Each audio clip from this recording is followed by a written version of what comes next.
before we kind of get into the meat of this production, tell me just kind of an overview of the plot of Men on Boats. Okay.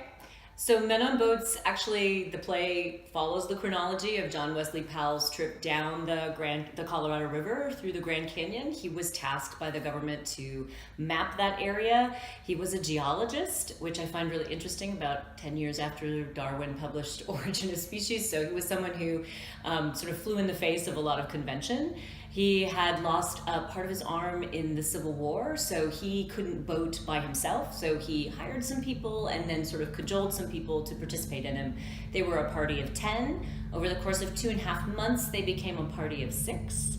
And so the last 6 men who sort of landed at the mouth, at the end of the journey, we don't hear a lot about them. So Men on Boats, I think, tries to bring their stories back into the story of Powell, but also to try and tell this story of kind of manifest destiny, white, cisgender adventurer through the lens of not those actors, right? Not those people will not be telling that story, even though that's John Wesley Powell's story to be told. Okay, well, and you were inspired, I mean, this kind of leads me into my next question. You were really inspired to direct the show after hearing about its 2015 premiere at Clubbed Thumb Summerworks. Mm-hmm.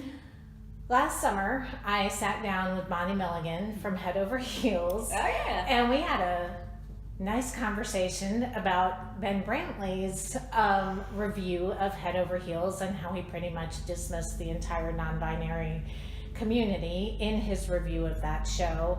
In your director's notes for this production, I found it interesting that you refer to Ben Brantley and his review of Men on Boats, because he didn't dismiss everybody, but he was sort of baffled by the fact that women could tell this story and represent men on boats. So talk a little bit about that and how that kind of inspired you to want to get your hands on the show. I always like plays that are taking something we think we know and finding an aspect of it that we don't really know, whether it's something from a contemporary point of view or something kind of unearthed from the past. So when I first read this was pre-Hamilton explosion, right? So the notion that playwrights were actively sort of decolonizing stories in an interesting way, both gender and race. I started my theater company out of graduate school, was all female identified people because there were so many of them and so few roles. So we tried to find plays both by women, but for those kinds of characters that were doing that kind of thing, and found we had lots of people participating. So I found it hilarious when Ben Brantley was sort of like, oh my goodness, how amazing this thing could exist, because it's been existing in non-traditional theaters, in independent theaters for ages, not always very consciously aware of its race and of kind of non-binary presentation and trans theater, but it has been sort of female identified actors sort of saying, that's a role I can play, let me have at it. But this is a play that is consciously constructed from the beginning. Instead of a lot of those interventions are, that's a story that's written in sort of given circumstances, we're going to change it by putting these kinds of people in it. Jacqueline's very specific about the origin of the play being a different kind of vision for this, that it wasn't a stunt, but it's critiqued as a kind of stunt. That's Ben Brantley's response in that in 2015 is not new. That was critics' response to lots of different things. Every time we have a female Hamlet, it's sort of like people rediscover this idea that the fixity of a character and its relationship to gender and race and ability are not, they can be amazing in the theater, because the theater is a place where lots of things can happen. And that makes it a little bit different than film and television and other mediums, which is what's so great about the theater, right? And this is not, even though there are historical facts and details in this story, this is not a documentary about John Wesley Powell.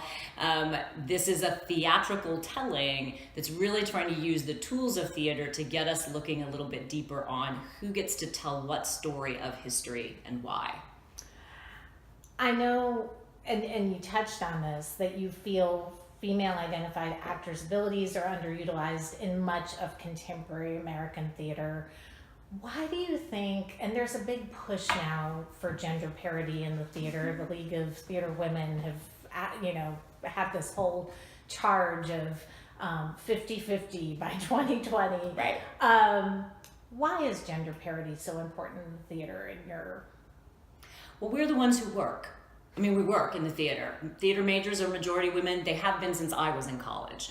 So we make up the bulk of artists, fundamentally. Not just actors, but all kinds of artists. And yet you would never know it. You would never know it to look at the canon. You would never know it to look at even reviews, how reviews are written about the women who, when either so much is made of it because it's women, and therefore it almost undercuts the accolade because it's sort of like, wow, amazing.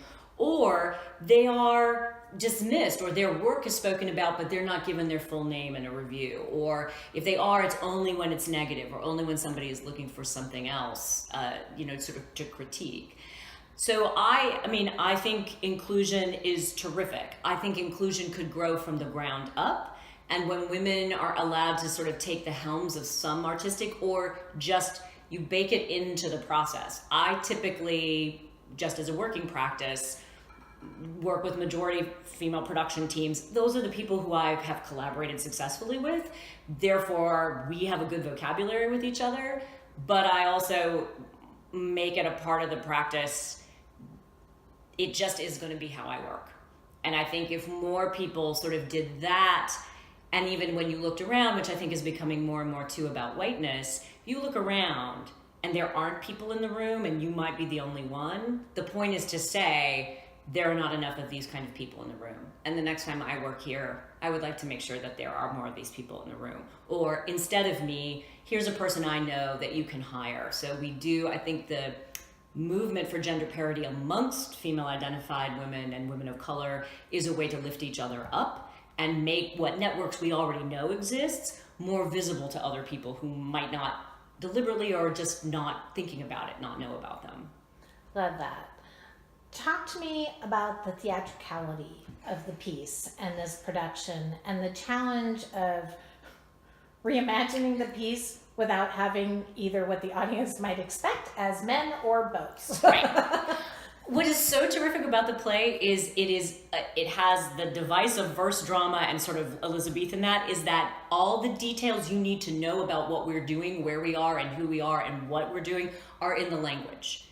So it's it's unusual for a playwright, especially contemporary playwright, who some write for television where the kind of need for realism is really strong and that can affect their playwriting. But I think Jacqueline's found a really great way to insist on its theatricality. So you can have boats. There are many productions that have actual boats or frames of boats, or we're having the idea of boats. We're making those boats in terms of physical relationship, because anytime you need to know what boat is in peril or who's on that boat, there is something in the language to tell you to do that. That allows us to be much more theatrical with physicality, because if you have to make a boat, you're kind of confined on stage, and going down waterfalls and drowning and falling off and being rescued and all of that is a little more difficult to stage unless you had like $5,000. And even if I had $5,000, I wouldn't do that, because I don't think that's the purpose of the play. The purpose is to put these specific individuals in a kind of peril who didn't know each other beforehand in a task where you must work together in order to survive, and kind of show us how they did and did not do that. And the struggles along the way. And when you can embrace a lot of the theatricality, you can find that, I think that really foregrounds that relationship. And you're kind of setting the piece in kind of a museum diorama Right. place, which fascinates me because I took my kids to New York and we went to the Museum of Natural History and saw all those dioramas, and to me that is just that is a piece of art in and of itself. Right. So we're playing with that notion of kind of backstage and what gets enshrined in a natural history museum, and what if the people, sort of folks who work there took all the things before they got set in the diorama, which then becomes kind of a static portrait of what happened in history and played with them to do what they will, as a, just sort of a way to get themselves into this story. I think it just gives a sort of pseudo frame. We don't spend a lot of time in that museum frame. There's not a whole backstory or anything written to it, but the notion that history is always under construction in the moments we're living at now, and even when we turn past, and particularly it's under construction when people start to look at those archives or those events through lenses of people who don't get the main narrative, because I think that that's the work of the play. What do you hope the takeaway will be for audiences seeing this production? I hope really honestly, I hope they laugh as much as I do between it, because it is very much poking fun at some things that we hold very sacred in the US about sort of our rights to take over territory, who the alpha male is or who's the alpha in any group, the need for everybody to work together on a team, and when that goes awry or when you have like a dud, and how do you work around that person even though you need them to sort of, let's say, shoulder part of the load. It is very funny. There are some, I think the more poignant moments are the ones that are about struggle, about it's difficult to do this physically if you think about it. But it is when you have someone who's sort of like in charge and they have the dream and they have the focus, how much they can call people together, even who haven't eaten and are really worried about surviving, can push them through to that last moment, only to kind of realize when you have somebody like that, they can tend to be the one who people remember, and you facilitated that, but you might not necessarily get that main story. And sometimes that, what do we do like that in our everyday lives, right? We don't have to go down to Colorado to encounter that kind of working situation. So I think there's the bigger message about looking at American history, and then there's also this sort of smaller message of interpersonal relationships, that by not having a cast of cisgendered men, I think they could do that story, but it would be different. It would feel different, and it would have different resonances. It would have different language. So this is not to replace. This is to add. This is to give a different perspective on that story with this particular group of people performing it. Love that.